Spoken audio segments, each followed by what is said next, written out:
ఇప్పుడే జీ5 app download చేయండి. చూడండి మీ ఫేవరెట్ టీవీ షోస్ ఎప్పుడైనా ఎక్కడైనా.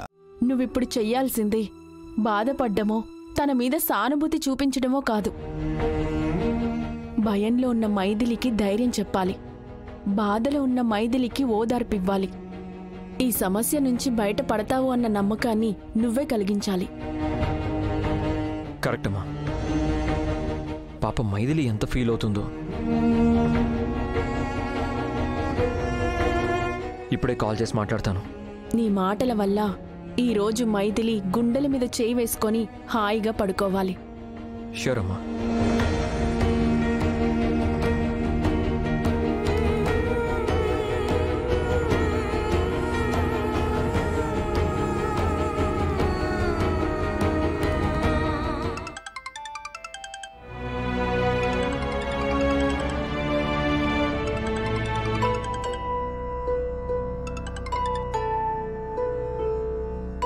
హలో, చెప్పండి.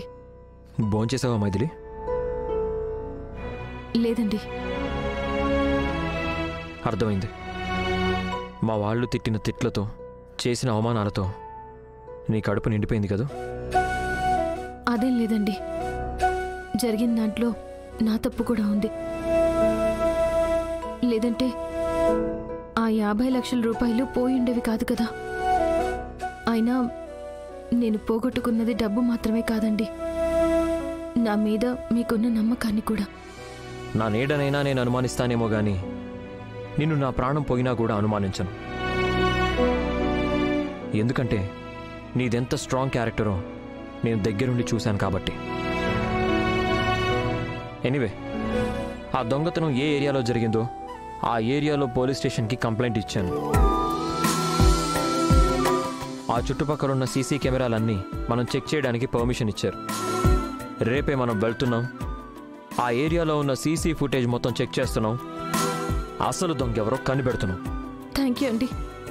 Thank you so much. మీరు చెప్పిన ఈ ఒక్క మాటతో నా ప్రాణం లేచొచ్చినట్టుగా అయ్యింది. రేపే అసలు దొంగ ఎవరో నేను పట్టుకుంటాను. నేను నిర్దోషిని అని నిరూపించుకుంటానన్న నమ్మకం కలిగింది. అంటే భయం పోయినట్టేగా? 100% పోయింది. టెన్షన్ కూడా పోయినట్టేగా? 200% పోయింది. అయితే భోజనం తీసుకొని రమ్మంటారా? ఎందుకు? పాపం ఆకలితో పడుకున్నారు కదా, అన్నం తినిపించడానికి. మీరు నాకన్నం తినిపిస్తారా? ఎక్కడి నుంచి? మా ఇంటి నుంచి. ఓ అలాగా. నేను మా ఇంటి పైకొచ్చి నోరు చాపుతాను, మీరు అక్కడి నుంచి చేయి చాపి తినిపించండి. ఈ ఐడియా ఏదో బాగుందండి, ట్రై చేయొచ్చు. బాగుంటుంది, బాగుంటుంది. జీ5 యాప్ డౌన్లోడ్ చేసి అన్ని ఎపిసోడ్స్ పూర్తి ఉచితంగా చూడండి.